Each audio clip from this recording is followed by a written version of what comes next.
What's up, everybody? Welcome to the Thinking CAAP. I'm Beck Moore, the host of the Thinking CAAP podcast and the CEO of the Community Action Association of Pennsylvania. And with me today, I'm so freaking excited. Two of my besties, sisters from other misters, Hattie McCarter and Ellen Min, people that are near and dear to, I know, our association and have been presenters, speakers, participants, soon to be speakers, been on the podcast before. Can't say enough good about these two ladies. Welcome, Ellen and Hattie. Thank you for being with me. Thank you really for having us. So I know that our audience knows you all. We've heard, Ellen, you came on the podcast previously. You did a little bit about your origin story. Hattie, you've presented at our conferences and our events for the last, I think, 4 years, if I'm not mistaken. I really want to start with our discussion today, though. The purpose of being here is really talking about leading together, talking about friendship, boundaries, growth without comparison, how, we all sort of are connected in very similar space. But I want to start with a little bit about our origin story, because I think, for our viewers or folks who have met us all in person before, I think we're all lined up in a room together and people are like, these things are not alike, right? But there is so much tremendous intersectionality in our stories and who we are as people. And I think, as we all talk about all the times in the discussions that we lead around diversity, equity, and inclusion, there is so much more that we have in common, I think, between the three of us than we don't, ironically. Even though from face value, right, it may not appear that way. So I don't know who wants to start by talking about our origin story, but I think we sort of have this layered piece. And I think we talked in the prep call, Hattie, you're sort of the cog of this wheel a little bit. I'll let Ellen go first. Why me? Oh, goodness. Because I love you. I think the very first time I met Beck was going to a CAAP summit as an attendee. And I was going not because clearly I wanted to meet Beck, but I knew that Hattie, you were speaking, and that my friend who is out in Philadelphia, Esther, was a speaker as well. And so I thought, oh my gosh, I have this very close sister of mine in Philly who's coming all the way in to speak, and Hattie's going to be there. And I really loved the topic. And I thought, okay, I have to go. And when I came upstairs, I could see, Beck, that you were, as the person who was organizing the summit, you were smiling, you were greeting people, but I could sense that look behind the eyes that I know I have at an event. So I came up to you and said, hey, I'm Ellen. I know you're Beck, you're organizing. And I remember I felt like I had to check in with you. I was like, how are you doing? Like, how are you doing as the organizer? And I think you did kind of a sigh, and you were honest with me. That's what I appreciated, was that it wasn't like, everything is great, everything is fine. You had this, I have lots of great people working, but I am a little bit nervous. It's the beginning. And so it was that moment that we shared that was so honest, and we just met, and we took our first photo together at that moment.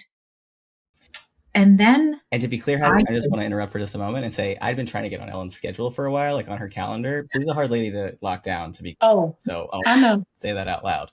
And I know. Just sweat through like 4 layers of suit that I had on at that point, just trying to set up a step and repeat that is very large. And so when you came to me, it was like we had just finished, and it was our very first CAAP summit that was in person.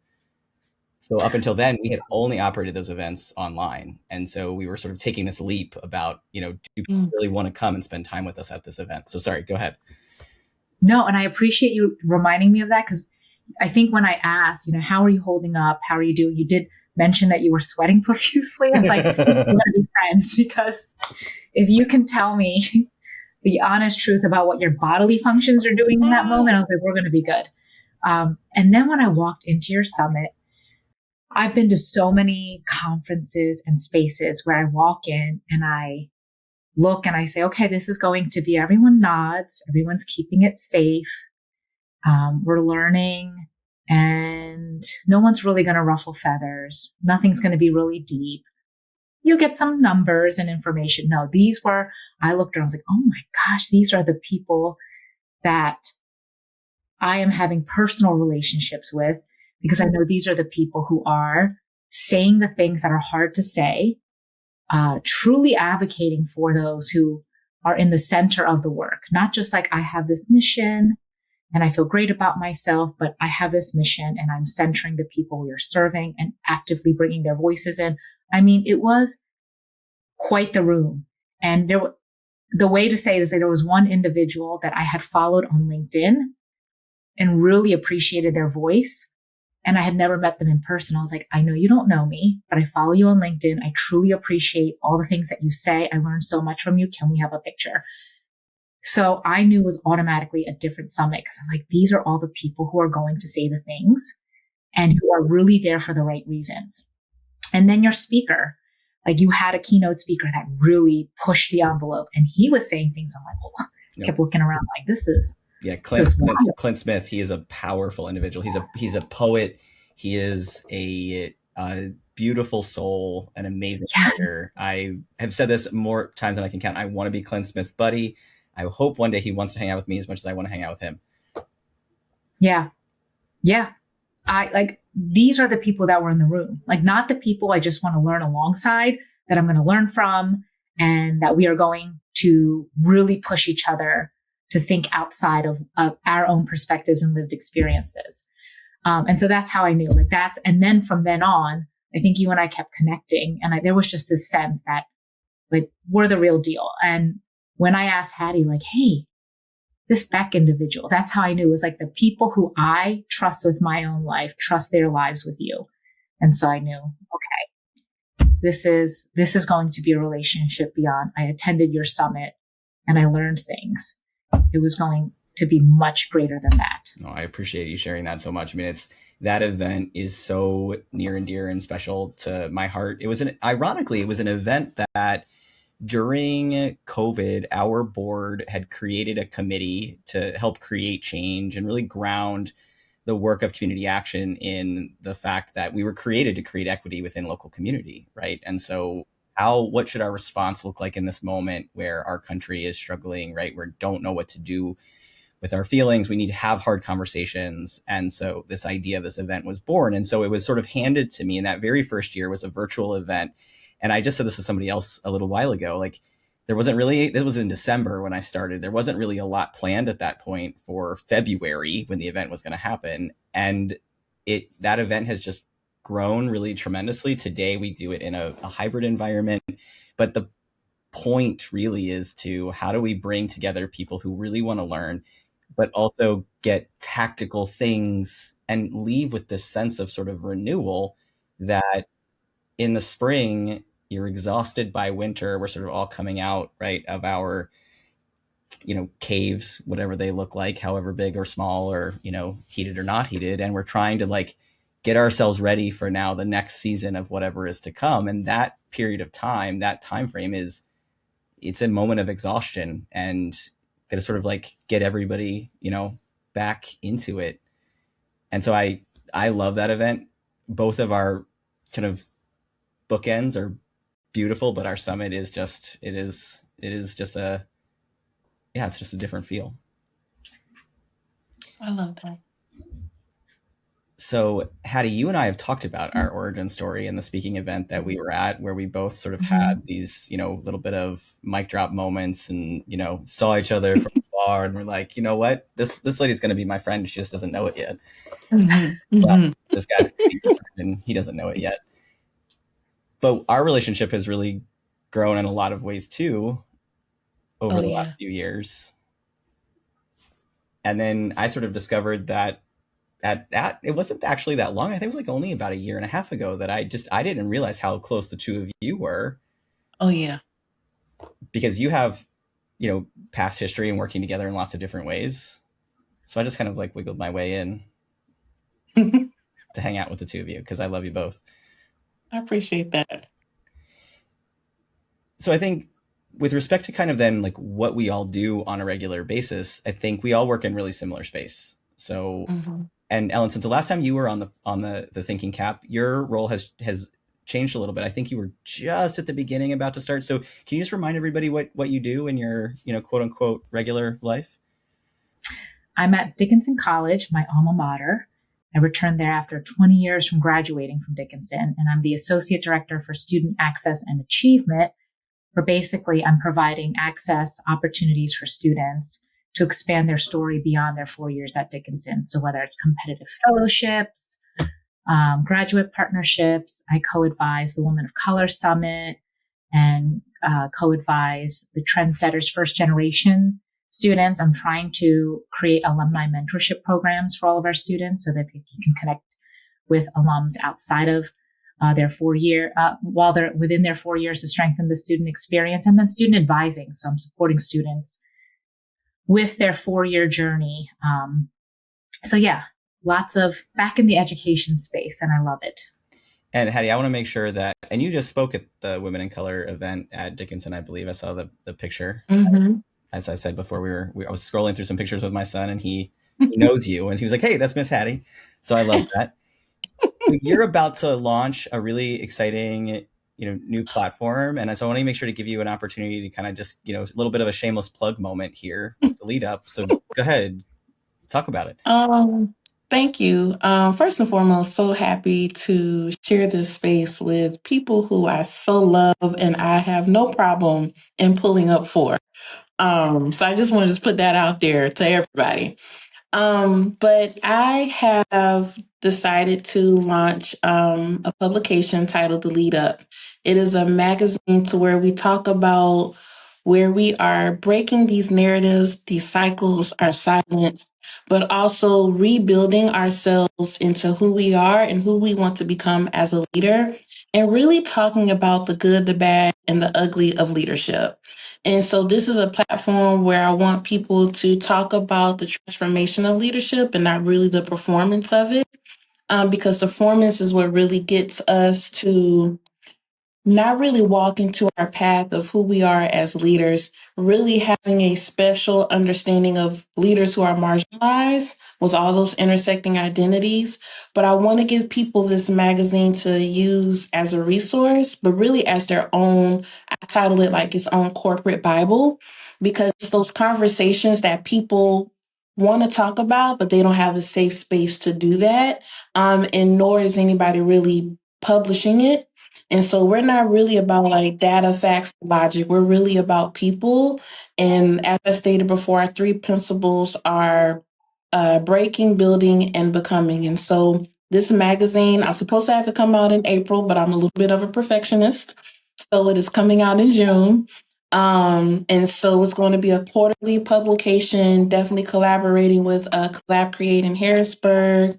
So I'm really excited. Beck, you are one of our first contributing writers. So I'm so stoked. I'm trying to get my homegirl Ellen and Dr. Sessions, aka Dr. Queen Latifah, to come on board and write an article as well. So I'm just really excited about it. I really hope that it blesses people in a way that they can see themselves in the article, see themselves in the magazine.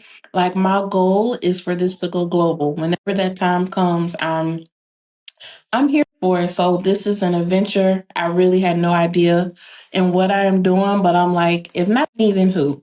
So I'm just really, really happy about it. Look, So I love it. I'm excited about it. I wrote something that's really, really, really vulnerable that I am both terrified for people to read and happy for people to read, because I think it talks about things that are important from a power dynamic perspective. So that's what I'll say for now. But it's really good. no, thank you. It was difficult. I had to pull it out of you. I was like, now you know, like this, I see you, but this, I need more from you. I said, because you have a lot to say. Here is your platform to say that unapologetically, be transparent. And I said, I wish somebody would say something. Yeah, no, I appreciate, I mean, I think that kind of leans into our conversation. So before I get into my questions, I just want to recognize that for both of you, I am somebody that I don't trust very easily. I may say about being sweaty, and I will always be honest about being sweaty because we all get sweaty from time to time. It's like on your episode, Hattie, I talked about like, haven't you ever gone to the bathroom and realized your underwear had been on inside out all day? And you're like, no. I was like, no, But no, yeah, I mean, don't have it. that happens, and I will be honest about it. That That's a you thing. that throws you off. I'm not the only one. I want to know if our listeners have had this experience. Email me, please, Beck at Oh, thecap.org. I want to know. no, listeners, no. Anyway, but I think for both of you, there was just something genuinely about your spirit that it was just, you were both just an immediate safe space for me. And so I just want to say that about both of you. I mean, it's part of, I think, why our friendships have grown. I just didn't, Mm-hmm. there was no layer there. I don't know how else to say that. There was just, I just knew, right? Like I could be authentically me, and that was going to be that. So I just Yeah, appreciate you both for that. you're welcome. You're welcome. So thank you. We've we have all of these overlapping and layering pieces of kind of friendship and leadership that we work within, because we all are speakers. We all, right, like we all go out and talk within our local community. Our local community, even though it is large, is not that large. It's rather, incestuous when you think about, like, everybody knows everybody in most of these groups that we're all speaking within. And so there's lots of layers between the friendship and the leadership component, and potentially what some people might sense as a possibility about competition. But for us, I want to start with a little bit kind of this idea of like creating healthy boundaries, kind of leaning into a little bit of what's the healthy boundary line versus the over reliance on someone, right? And what can become, I think, maybe a sense of codependence. Then also, how are we navigating kind of the potential? Every relationship has some form of conflict, right? Whether or not we name it or not. And so what you just said there, Hattie, about kind of calling me out about that article, I want to start with kind of just, right, like, how are we each navigating the conflicts within our relationship? What makes it easy? Because I think, I don't want to put words in your mouth, but I feel like in the moments that if there has been something hard, it hasn't really been hard. Right. And so Right. what are your thoughts?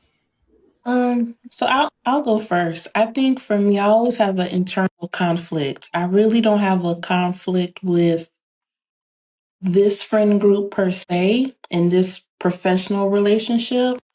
Because you both have allowed me to be me, right? There's no expectations in the friendship, in the working relationship.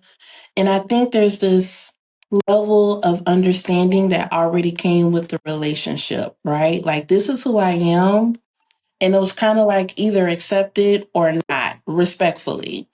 But we allowed each other to um, grow and learn and just really love on each other as much as possible. So I'm just really grateful for this opportunity that we have, but also to, like, I'm such a worrywart, and I experience anxiety, right? And so with that, I'm always thinking about the other person when there sometimes I shouldn't have to, right? Especially when I know I'm in a safe space. But I'm always cautious or very intentional about how I engage the people that I truly love and that I have a high regard for.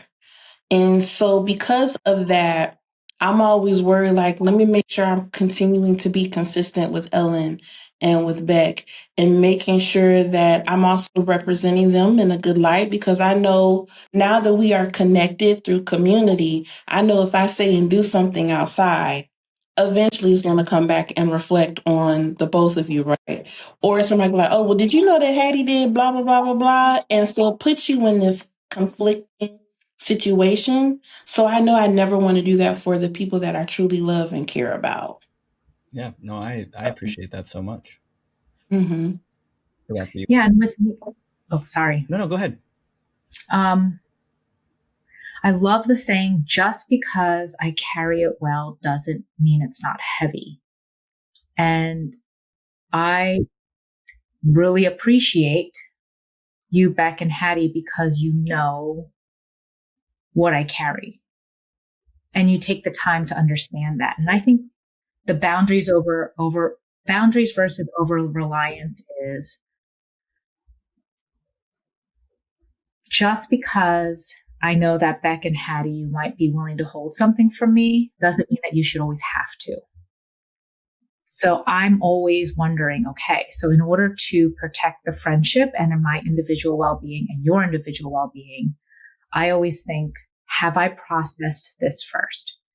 So I know Beck and Hattie, you were both some of my major supporters during a time of transition in my career. But I think that in order to have boundaries in our friendships where we don't over rely on each other, I do the work. I process it, I work through it, and then I have the two of you to help me grieve, rage, process, understand, and help come up with solutions on, okay, what can we do next? Or sometimes if I say, like, I have processed it to the point where I understand what I need, and I'm like, hey, can you just listen, or can you just meet me out? Let's not talk about it. And I think that boundary comes with knowing yourself well enough and making sure that you pour into yourself, because we've all been there as people and as leaders where there's someone who has come to you completely unprocessed and they're activating all of your things. They are processing out loud. They are venting and not connecting, and they're dumping, expecting you to carry and not understanding what you carry. So I think because we're so aware of each other and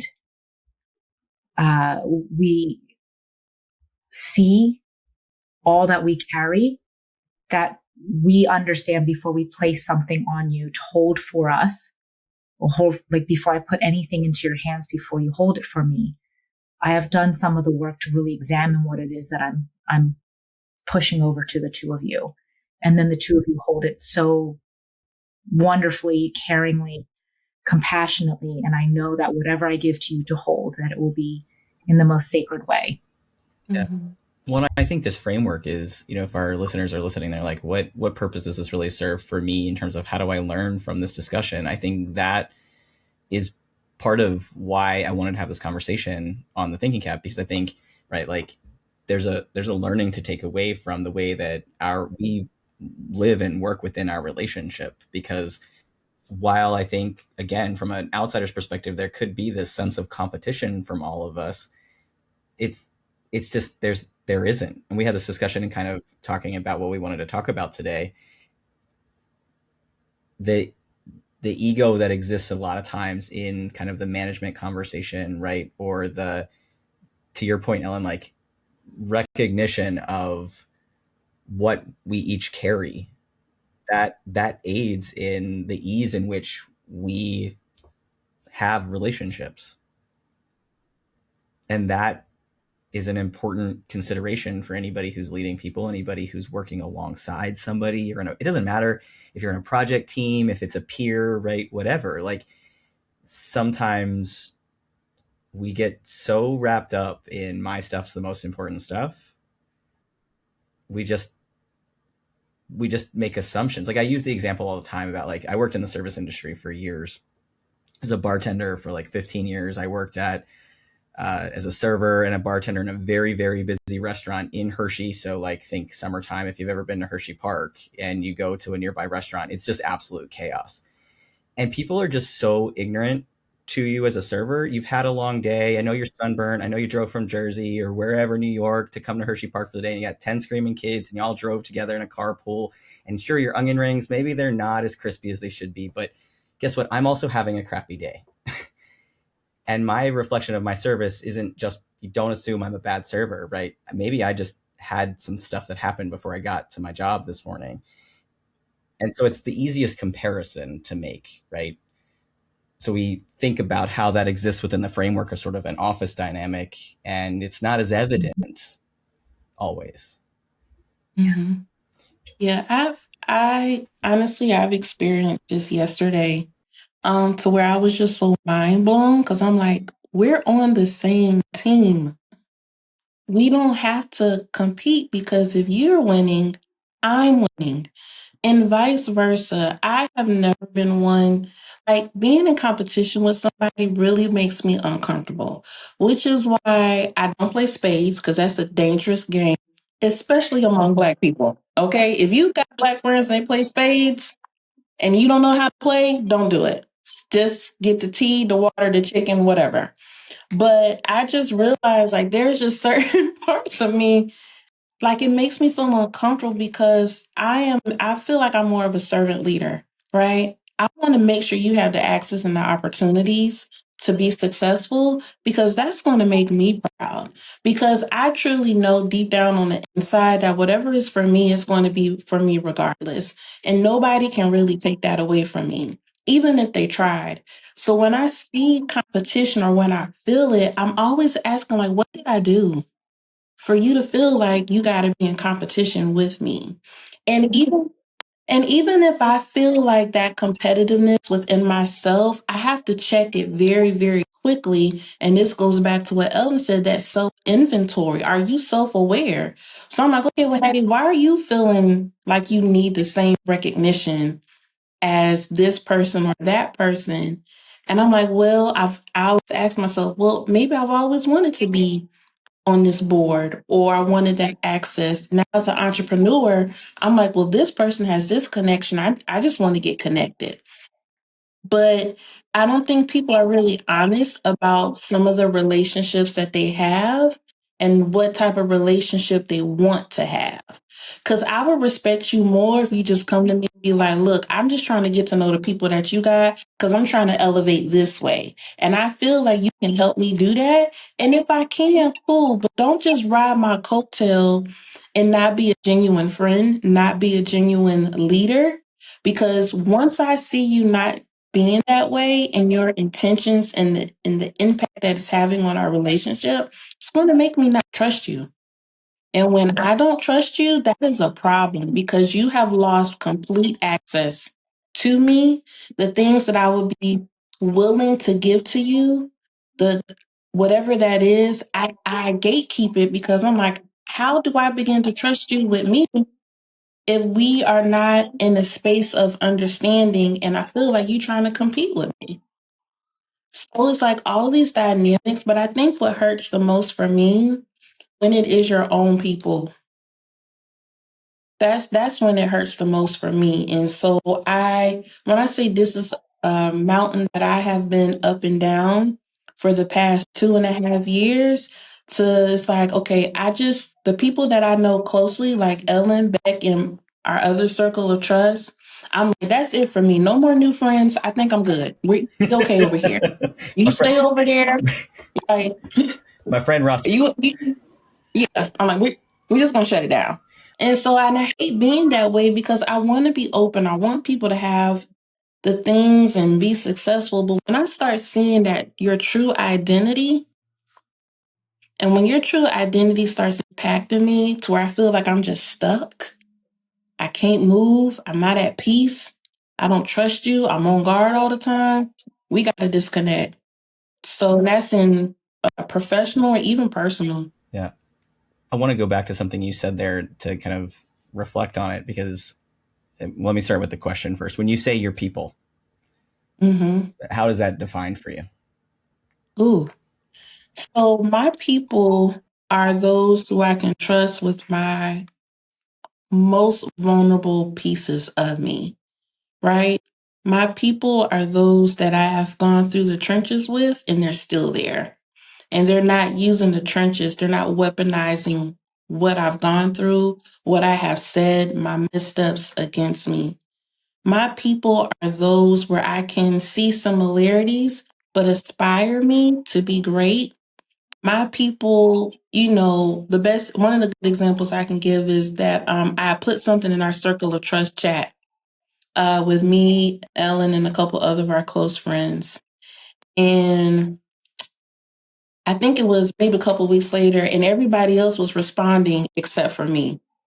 So then I get a side text from Ellen. She was like, "Hey, friend, I'm just checking on you. Are you good?" And I think it took me a little bit longer to respond. Then she called me. And I'm looking at my phone. I'm like, oh, I was like, I know Ellen is going to bring something out of me. I am so not ready today. But I picked up the phone anyway because I know it's Ellen. And she was like, hey, what's wrong? And I was like, I'm good. She said, no, you're not. I was like, Ellen, I promise you I'm fine. She's like, Hattie, what's going on? Because you're not responding as you usually do in our group chat. And I just unleashed, and she listened and she provided perspective, but she also spoke into me. So when I say my people, like that's who I need, right? Even with you, you're like, look, what's going on? Like, I just want you to know, like, I got you. And when somebody says I got you and actually mean it, that means a lot to me. Because I've always been the one that had everybody else. And I didn't allow people to have me. So like you and our other group, and when you say like, oh, I got you, I believe it. I be like, okay. And I'm at ease because I know you're being honest with me. And I know you're going to do everything that you can to help me in whatever capacity that is. So that is my people, ones that I can literally ride it out for. So when people like, do I need to pull up? I'm serious about that. I'm like, give me the name, the address, what they look like, who their mama, their grandma. I'm coming for everybody because you're not fixing to mess with my people. How does that resonate with you, Ellen? Well, it's reminding me of the time, Beck, that you, Hattie, and I met in Midtown Harrisburg. Yep. And I think the idea, like, I know we're getting to this question, it'll be a little bit early, but just, the recognizing the burnout and the need for support. So you are so in tune with the human being in front of you, not Beck with the title, Beck, which nonprofits you belong to or which awards you've won. Like you're so attuned I haven't won any awards, to, you have all the awards. Like you're so attuned to the human being that when you arrived, I saw it in your eyes and I was like, hey.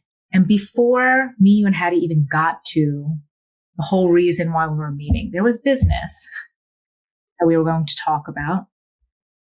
But we scrapped that and we just sat with you and said, hey, like, tell us what is happening. And we gave a lot of space. It's noticing the shifts in energy when someone is quieter, less responsive, something is happening. And it's not us being like, well, Hattie's not saying anything in the group chat. What's wrong with her? It's something is up and I want to check in and I want to see how your heart is doing. And there are times that we have just supported each other, not by fixing, more like witnessing. We just were witnesses to your sweatiness, to whatever was happening, the pain, the grief, and we just hold that. So I think the recognizing burnout is you are, again, we're going back to like, you're so in tune with your own emotions and how they show up that you can recognize it in the people who work for you, work with you, and your friends. Because Beck, I don't know if you could have gone into any other space where you had a meeting, an agenda, and somebody would have said, I can see it in your eyes. Something is up. Can we stop and talk?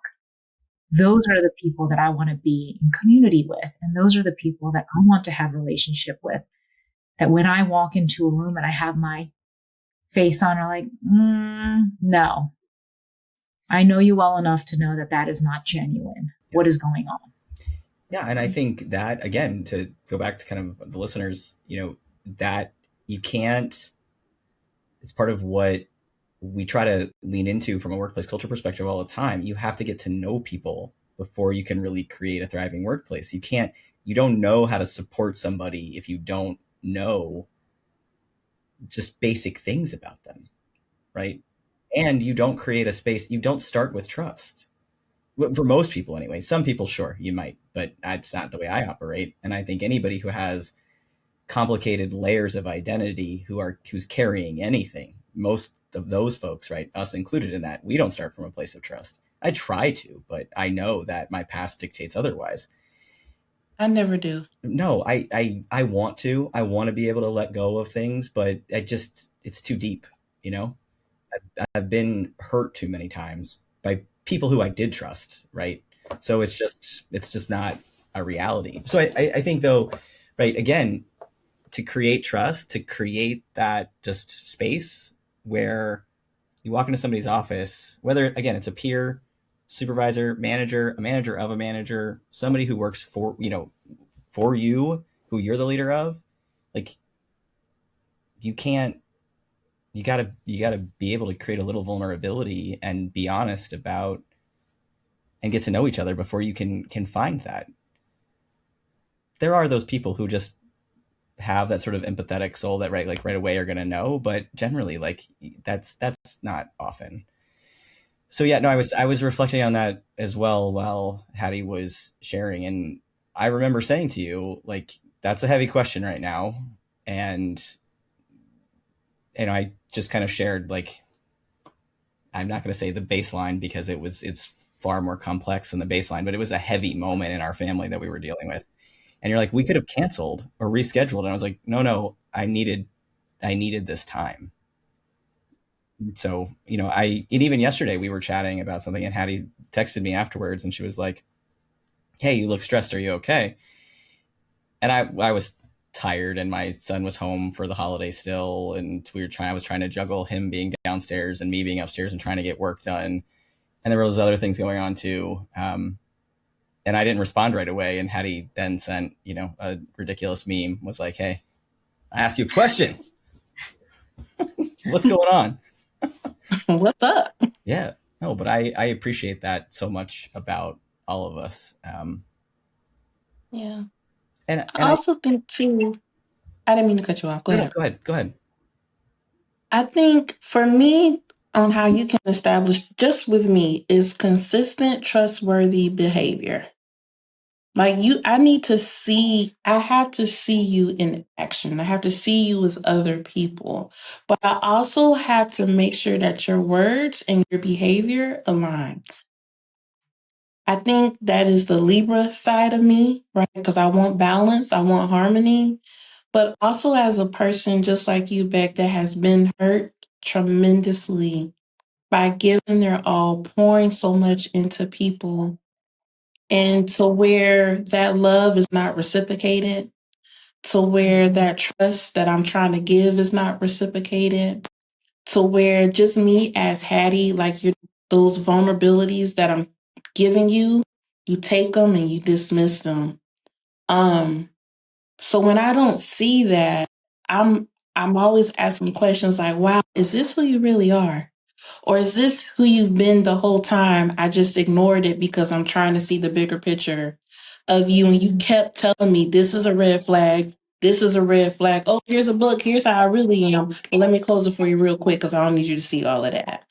And so for me, it's just the consistency for me. If I don't have that in whatever ship I'm in, I just begin to question my value, but I begin to question the relationship.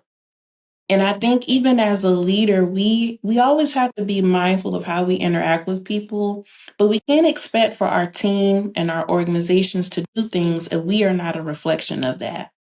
If we're not being consistent in our behavior, if our words and our actions are not parallel, are you going to make a mistake? Absolutely. And this is where grace comes in at. But I'm like, I always give you three chances. If out of those three, you still not doing what you need to do, and if I'm coming and I'm telling you what I need as a friend in our community, and you still feel like it is okay to continue the inconsistency, then that's when I gotta cut you loose. And it's difficult when you gotta cut somebody loose and you still work with them. You still know that you are going to see them in certain areas. So then you gotta ask yourself, okay, how now am I going to respond? How am I going to start engaging with this individual and still set those healthy boundaries? Because sometimes people don't even know that you done cut them off. That's the sad part. Yeah. Well, are they paying attention? Mhm. Probably not. I mean, I think sometimes I think we've talked about this before. This is going to sound probably cold a little bit, but in a world that is heavy, and I'll speak for myself, for me, I got to evaluate what the return of investment of time is. And there's got to be, you know, one of the things that I'm working on right now is somebody told me recently, she's like, you pour out of your heart, you lead with your heart, which means you're constantly pouring out of yourself and you don't pour back in yourself.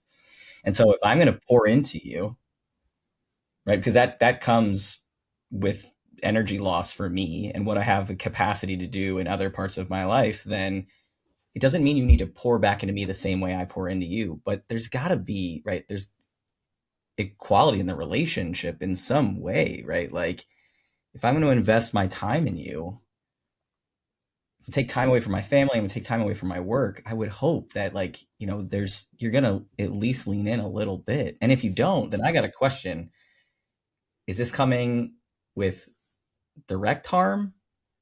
Is it coming with harm later? Because now I've, or if you know anything about, like, you can talk about spoon theory, you can talk about like all kinds of different versions of this, but like you only have so much energy to give in any single day. So to a degree, there's a little bit of a value proposition in the relationship side, which again, it sounds cold, but I think that's the reality for me today. I only have so much to give. And that's a hard lesson because we talked about this the other day. I don't like letting people down. I'm constantly worried about letting people down. And that's kind of my own, insecurity that I'm challenged with.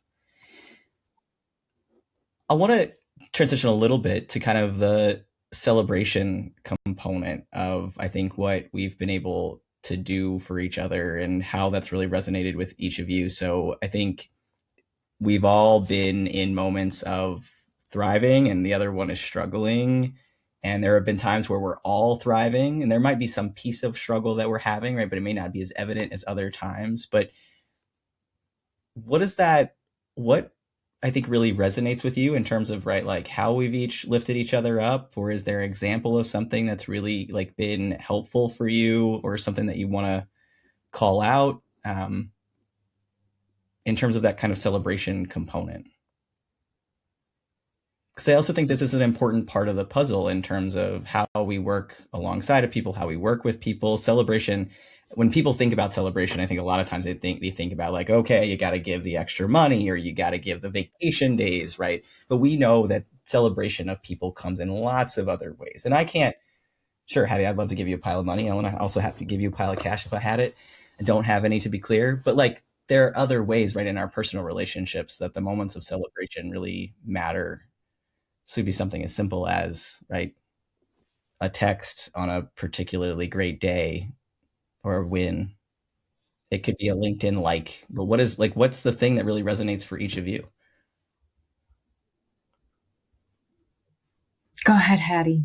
No. I was already talking. Go, friend. I'm thinking about this. I don't think it matters unless it's genuine, right? Right. And that's what I struggle with. I've had people who have told me that they are celebrating something about me to me, but then I find out that it was different on the other end when I'm not present. And I'm sure we've all had those moments. So I love celebration I don't even think I need someone. It's that value aspect. Like people value, like when I will screenshot something like, oh, hey, Hattie, I just saw this, or hey, Beck, this is wonderful. Celebration to me is support, amplification, and in the most genuine way. And it's very simple. And I think celebration is showing up. So if there is a way that I can show up for something that is happening for each of you in a different way, like Hattie with the, launch of Lead Up, I'm wondering, how am I going to amplify and celebrate this? And Beck with your summits and the work that you do, and also the work that, your wife does, or we're constantly trying to find ways to be present in an authentic, genuine way. And I also know that if, Beck and Hattie mention my name in a room, it's going to be in a beautiful, kind, generous way. And that celebration is that is an amazing opportunity. There's so many times I'm like, Hattie, there's this opportunity I heard of. Can't do it. I would love to pass it to you. Or like, there's this thing. I'm so excited about it. I'm going to lift your name up. So I think those are the ways that I have seen celebration between the three of us and that I've really responded well to. Yeah, I think for me, first and foremost, Ellen has really taught me what it means to celebrate a good friend, but also celebrating a woman of color and a leader. And so I really learned that from her. At first, I was like, wow, she is really intentional about putting people in spaces that matter. And so I will say thank you, Ellen, for that because I didn't know what that meant. I just thought like, oh, where I go, you go. But I'm learning that I don't always have to go with you to be in support of you and for you. And so I truly believe in paying it forward. So every time I hear of an opportunity, I'm like, oh, I have this person. I'm like, oh, I'm definitely going to put back on for that. Ellen, absolutely. Um, if there is a business, I'm like, how can I support? What do I need to do? How do I get you in front? And even in organizations where I work in, if I know that I have a sense of authority or power to pour back into you, and highlight you in a way that I know that my platform may not have that ability in doing, but I know that this platform does, I'm going to do that.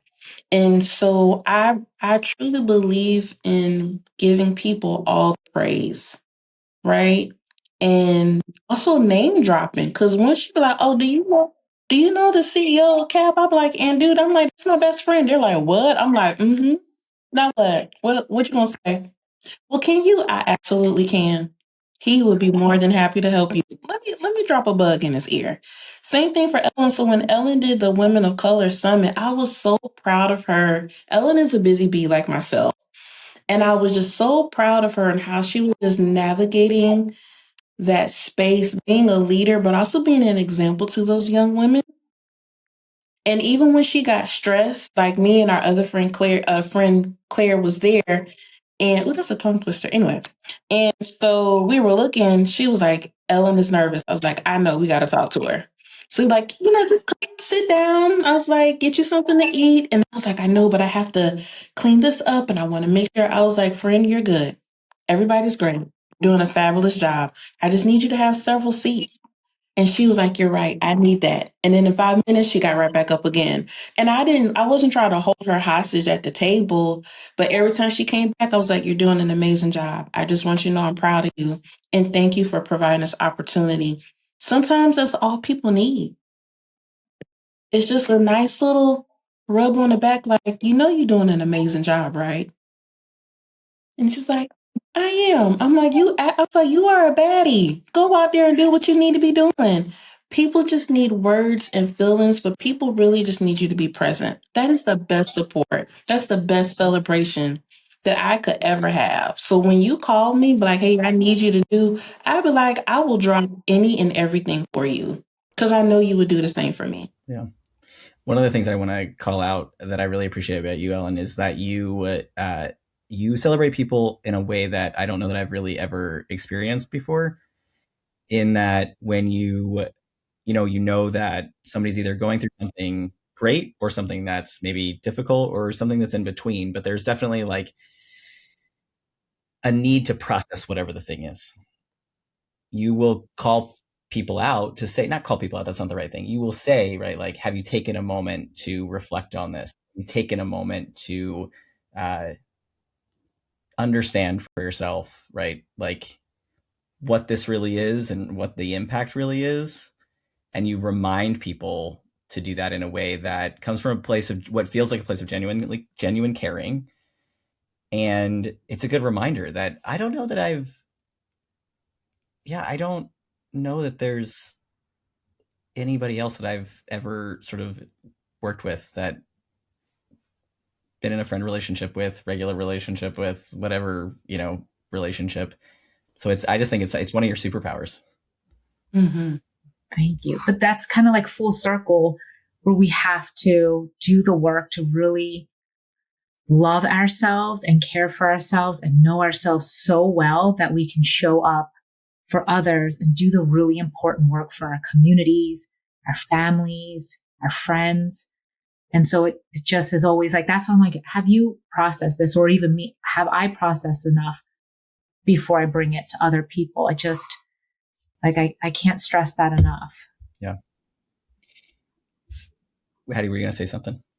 Mm-mm. Okay.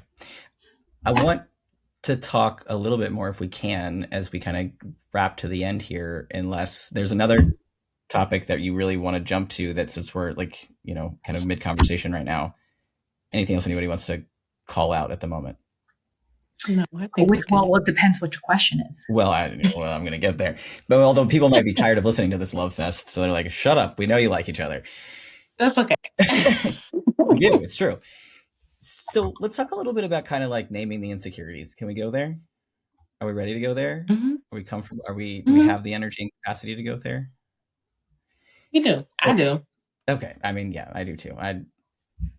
We started by talking about this a little bit before we really started. So when we think about kind of our own insecurities, right, in our work, in the ways that we show up in the world, how do we feel like, I know we've had individual conversations, we may have had a couple like collective conversations about this, but is there anything that we want to name that we haven't named already in terms of how we show up in kind of our regular work?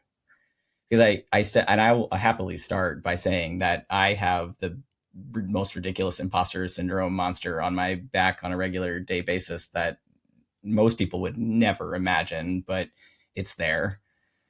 And sometimes it shows up in ways that I can't control, like literally like shaking, because it's just, right, that anxiety that you talked about, Hattie, right? Like it's there and I can't turn it off. And that's just how it physically manifests. Other times it is profuse sweating, but not because I've been working on anything, but just because that's how it manifests. It's true. But I think we are all people, and the reason I want to talk about this is because I think we are all people that, from an outsider's perspective, people who don't know us, right, they see three powerful people on a stage and they think, these people have it together. And I think we largely do on a regular basis, but that doesn't mean that it's still not hard to stand up on the stage or stand up in front of the group of people, whether it be students or, medical professionals or nonprofit professionals or whoever we have the opportunity to speak to at any given point. So, I mean, for me, I'm always thinking about, right, like, and I've talked about this on the Thinking CAAP before, I really didn't ever think I was going to amount to anything. I thought I'd be dead by the time I was 30. I didn't really think that, right, like, there was no path to anything that I could see. When I would be asked, right, like, what do you want to do when you grow up, right, like, I just see darkness. I don't see anything in reality. And that's, I think then when I am on the stage, I have these moments that are sort of out of body moments where it's like, what am I even saying? Why is anybody listening to me? Why is anybody paying attention? And certainly this cannot possibly be really resonating with anybody. Or it's sort of this fear of like, being found out, that you have no clue what you're actually doing. And I know that I do, to be clear, but I think that's the voice that's sort of, I'm trying not to feed in today's version of myself, but it's hard, right? Because it's just there kind of lurking. And sometimes that voice gets louder and louder. And again, outsiders don't necessarily see it. Yeah. Ooh. That's a deep question. And wow, that will probably take another 45 minutes. Ellen, do you want to go first, my love? Or I'd say you go. And if you don't answer the question, that's okay. That's okay too. I'm happy to just call it out by name and no, saying no, that no. like all of us have it. No, we Have some insecurity. We do. We do. I have a few. One, me realizing, being able to put a name to what I experienced, me being a neurodivergent, right? And actually understanding what that is. But really, it's kind of like a beautiful thing, but it's something that I can't get rid of. And that is really me being a Black woman, right? I don't always want to take the conversation to race, but it plays a huge role in my life. It plays a huge role in my career. And it's like, how true, how can I fully show up as Hattie, a woman of color, in all these spaces, right? And knowing that when I walk into rooms that people are automatically going to think that I'm angry or that I am emotional, or that I don't know what I'm talking about, or that when they find out that I'm from Alabama, that Southern bias that comes upon me. The way that I speak is an insecurity. So all these things go through my mind when I enter into so many rooms, to where the only thing that I know how to be is just silent. And even with that, it burns me up, because I'm like, I have this person on this shoulder saying, like, you got to speak for the people. You got to talk. You got to show up. And then on this side is like, girl, don't do it. Because they're not listening no way. They really could care less. You know that you are the token at this table. And so, and then when I walk into rooms where people that look like me, I'm like, okay, well, am I Black enough? Am I able to speak like everybody else? Am I able to be received by my own people? Am I able to be heard? Are people going to make room for me as I'm trying to make room for them? Um, and this is me being honest, like, this is something that I have been struggling with for the past almost couple of months. Because I'm so exhausted from just being. I'm so exhausted from having to prove that I am worthy, having to prove that I do have value and I bring a lot to the table. But when my color is the only thing that you see when I walk in the room, and the missed opportunities that people have and not getting to know me because all they see is this, right? And I'm over here trying to prove to them that I'm more than just that, but this is who I am. And so it's this constant battle, similar to you, like with the whole imposter syndrome. But since now it was like, I don't even want to be an imposter. There are moments where I just want to be invisible, where I just want to enter into a room and nobody knows me, right? Because I'm like, if you don't know me, then you won't project any biases on me. I won't have any anxiety. I'm just over here chilling. But it's very difficult, because I know that people look up to me. I know that people see me in a certain light. And I know that I have positioned myself in a way to where,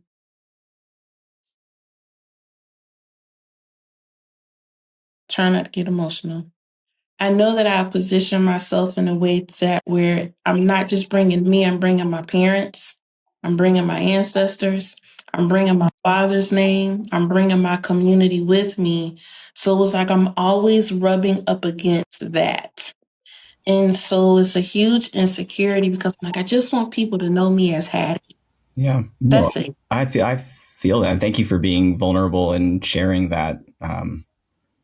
I think this is where I think our, again, like from a visual perspective, people don't assume that there's similarities, but this is part of why I wanted to kind of dig into this part of the conversation, because I think, for me, as somebody who lived for 38 years of their life as a woman, most of that out lesbian, I now have the benefit and privilege of, when I step in a room, people don't know who I am. They don't necessarily know that I'm a trans man. And so I think for me, it's very similar, but also different, because I can choose whether or not I want to say. But I am terrified of sometimes saying, because is someone only going to see this thing, right? And then assume that whatever it is that they assume, and is it going to reinforce what they think about the trans community, or is it going to potentially push on a boundary to help expand their thinking? And I think it's I had this moment where I was thinking about transitioning and coming back to the greater Harrisburg area, because I had been living here and moved away, lived outside of Philadelphia, and was thinking about, right, where I wanted to move next. And I had my therapist at the time, when I was deciding what I wanted if I was going to make the choice to transition or not. She said, if you wake up tomorrow and you didn't know anybody, and you looked in the mirror, who would you see? And I was like, well, I'm going to cuss. Well, damn, that's a really powerful question that you just asked me, because if I don't know anybody, then I'm waking up, as the version that now appears to most people, right? As Beck with a beard and, fairly masculine individual most days. Snappy dresser, maybe, some might say. Very handsome. Thank you very much. But the decision about coming back to Harrisburg, right? And am I going to not say that I was this person? Am I just going to recreate who I am? Am I going to sort of, just delete my prior person? Or do I just reintroduce? Because are people only going to see this now?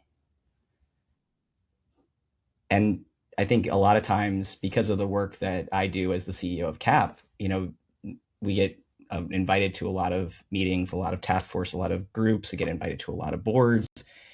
And the question then remains, right? Well, I lived and worked in this area for a long time, not in the same type of position, not in the same type of privileged position as I sit in now, but those boardrooms were never open to me before, right? Certain rooms, certain people, they wouldn't take the meeting with me.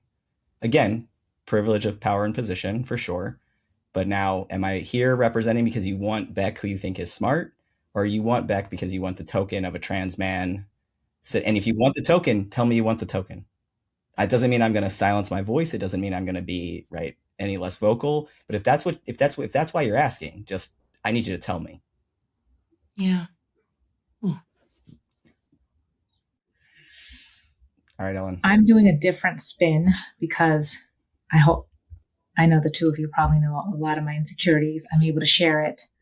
A different spin I think that the two of us talked about was kind of like in our planning meeting, I'm kind of bringing it back is how, regardless of my insecurities, I think we all hold them, is being able to surround myself with people who I can share that with, and they can check me and kind of be an echo back. Like, here's what I'm feeling, and being able to name it, or here's how I'm perceiving the situation. Or we all know we're not perfect. And there have been times when we have been able to approach each other and say, hey, so, like the example I had talked to you about, Beck, is I think it was just so beautiful how when I asked, like, hey, do you have capacity to receive some feedback about one of the speakers at your summit? Say, this is my experience and how the speaker made me feel, and some of the words that created some ouch moments. And I really loved how you leaned into that. You're like, huh, okay. And you listened. You didn't take it personal. It wasn't me as a personal attack, that there was a mutual respect. And I think we have all of our insecurities, and to be able to have people in our circle that we can name it with, and people in our circle who we trust to call us in and say, hey, you may have created some harm without realizing, and us being able to be open to that. I think all of that is why I really truly appreciate the relationship we have, and that we can impart as a wisdom onto others, is to say, like, we're all insecure. There's all these insecurities, but being secure enough to name it, to be in community with others, to call out the ugly insecurities, to be able to say we're also not perfect. And when we maybe take a misstep, we have people who lovingly speak to us about it. I think all of that is just going to make us better leaders and better humans, and help us to relationship better with one another. #adult better. Yes, fair. That's very true. Mm-hmm. I wanted to ask something, but it's gone out of my head. I think my ADHD meds are wearing off for the day. Where's my booster? Where's my booster? So if I could... Go ahead. Oh, go ahead. No, go ahead. I also think it's important to, like, as we talk about insecurities, talking about these things is not a bad thing. This is where the growth comes in at, right? And one of the things that I have seen, especially from the leaders that I've been under now, is that their lack of ability to discuss their insecurity with their team. I think with them, sometimes they feel like it could be a failure, or I don't want you to see that vulnerability of me. But knowing that that is the most valuable piece in a working relationship. I don't need you to tell me your whole story, but I need you to tell me something to where I don't start developing my own narrative about you. That could be completely wrong. And this is where that disconnect happens with a lot of leaders. Hence is why I wanted to put together the lead up, because I want to talk about these things. So if you don't want to talk about it, here's a space and a platform where you can do so. But it's just that a lot of leaders don't feel like, well, I don't know if it's because we're not on the same pay grade, we don't have the same alma mater, there that whole confirmation bias that we talk about a lot. But I'm always curious, like, why don't you want to share that piece about you that knows going to connect you to your team? That is that missing piece to the puzzle. And I get frustrated as an employee because I'm like, you want all of me, but I can't have all of you. You want to know everything about me so we can have a better relationship. But what if I want a better relationship with you?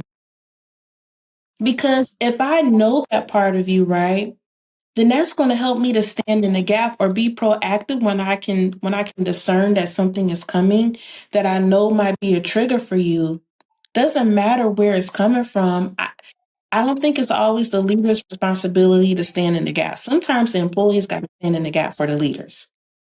But if I don't know how to do that, if you're not sharing those things with me, because what if I trigger you unintentionally, right? And then it's this domino effect. And so I'm always curious, especially um, very high political corporate type of system leaders. They feel like they can't be a certain way with their people. But then you ask them, well, why don't we have a culture of belonging? Like, are you exhibiting that? Are you showing your vulnerability? Are you taking accountability for what you're doing?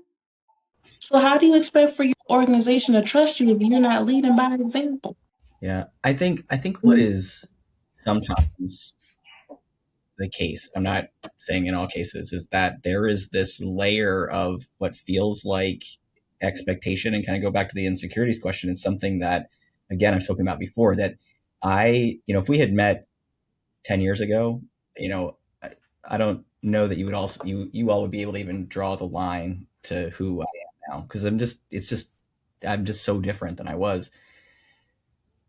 But living up to kind of what the expectation is in instances is really a difficult line to have to walk. And so I think sometimes leaders are in spaces that they feel like there's an expectation they have to live up to. And if they even move a little bit away from that, that there's going to be retribution. And I'm not excusing, right, then the scenario that you're describing, Hattie, because I agree with you wholeheartedly, right? Like, I think you have to be a vulnerable leader you have to model behavior in order to create that, right? You have to be willing to give of yourself in order for people to give into you. So what I want to make sure people hear me say is that if you're in that environment where you feel like there is that expectation, it doesn't mean that you can't have safe space where you are vulnerable with your team, because they're going to protect you, right? If you create the environment, even if as soon as you step out of those doors, that can't be the same version of you that exists. But that's a hard thing to try to figure out. And you know, I think if you've not sat in a CEO spot, people would be like, okay, Beck, right? Like, this is some crap you're about to say, but it is lonely at the top, right? Like, figuring out who you can rely on, how much you can share. My experience is that people weaponize when I've shared. And so it's to be able to still be vulnerable with my team is sometimes a little hard. And we forget sometimes, right? Like if you've, depending on where you've been in organizations, it's hard to give grace to leadership. And I'm, again, I'm saying this just in respect to the people who are listening right now, not to you specifically in your situation, but I think it's a hard thing to try to suddenly be vulnerable when you've never allowed yourself to be vulnerable. But there's stepping stones to that. So, right, like if you're listening and you're like, yeah, I can't do it. Okay, well then what's the one thing that you are willing to share? Like, just were you underwear inside out for the day? That was that it? If that is that the vulnerable moment? Did they get your breakfast order wrong when you went to wherever you got your breakfast? Right? Did you hit a deer and suddenly your car's all messed up and you're upset about it and you got to deal with the insurance and all the things? Like, what's the thing, or what's the line in which you can be vulnerable at least to start to create that space? Because I don't think that there's got to be some giving up of your power a little bit, right, in order to get the grace that you need then as a leader. Right. Right. I agree. Ellen, do you have anything you want to add to any of that? No, I think the two of you covered a lot of it. All right, so we've been together for a while now, and I want to be thoughtful of your time and energy that I know that this takes to have these conversations. Is there anything else that either one of you wants to lift up, or a question that you want to ask each other that has sort of been left unasked, or that you feel like you want to talk through? Anything in particular? No, I do want to propose a question, not really to us, but to the audience who's listening. And this is something that I know we're going to take a deeper dive at our summit in a couple of weeks. But I want you all to ask yourself, how do your people see you as a leader? Right? Ask yourself that, but also ask the people that you trust in your organization or even in your community that question.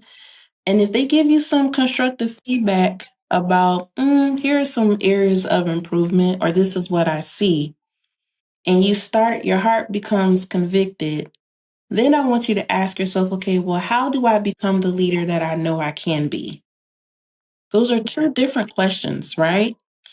And we really don't sit down to really think about, how do people see me? And if you don't care how people see you, then we have to have a deeper discussion. Because you Personal can't, leadership brand. yeah, because if you don't care how people see you, then we might need to suggest some therapy resources, because that is important, right? So I love asking, I even do coaching with a few people, and I ask them that question, well, what type of leader are you? Well, I'm a good leader. I'm like, well, what does that mean? Who told you that? Did you tell yourself that? Because I tell myself stuff all the time. So I'm like, really take some time to unpack, peel back that onion to like, how do people see me as a leader? And then if not, who do I want to become within the next 3 to 5 years? And let that be a goal. And if that is building community, if that is doing more self inventory, if that is, really having those difficult conversations with people you trust about your insecurity, right? Or really just taking some time for yourself to be like, who am I? And what energy have I been giving out to the world that's been a little toxic? Because we've all done it, right? And how can I start to pour back into myself? So I just wanted to propose that to the audience. No, I think it's a really excellent point. It's one of the things I know. I think, Ellen, have you ever spoken at Hobie? Mm-mm. We got to get you on that event, because I know, Hattie, you've spoken, I've spoken there. We gotta make sure that happens, because the folks who attend that, it's a leadership event for youth, and I've spoken for the last few years at it. But it's one of the things that I've talked about is personal leadership brand. And right, like if you leave the room, how do people describe you as a brand? That's to do that self-evaluation is important. Again, I think to know thyself, right, is part of the path to become a really excellent leader, and to also create space where everybody gets the chance to know everybody. Ellen, any closing thoughts on your part? Any shameless plugs you want to make before we wrap? No, just that I appreciate the two of you so dearly and greatly. And I loved having this conversation. I mean, it's just like the three of us talking anyway. Right. Sorry, Mhm. listeners. And Welcome to the inside of our brains. And the shameless plug is just also find people you can be in community rooted in joy. Like the amount of times that the three of us have gotten together and like laughed, or said to each other things that have us cackling. Like we just really need some joy. And I'm grateful that we can do all the hard things, but then also we have a lot of fun. Like that's the good stuff. I was looking. Go ahead. No. We're doing, the three of us are doing a panel together, and we were talking about the brainstorm for that. And Ellen, you sent me some pictures that we're going to put in the slide deck for this presentation. And, you know, one of the things I noticed about flipping through those pictures is every single picture that I've ever taken with either one of you or the three of us, there is always such joy in my smile. I can feel that moment. Even that lunch, dinner, drinks, whatever it was that we went to, where we talked about like the really hard thing that I was going through at the time, even that picture, I can feel the joy in the time that we spent together in that. So I love you saying that. Hattie, any other last thoughts?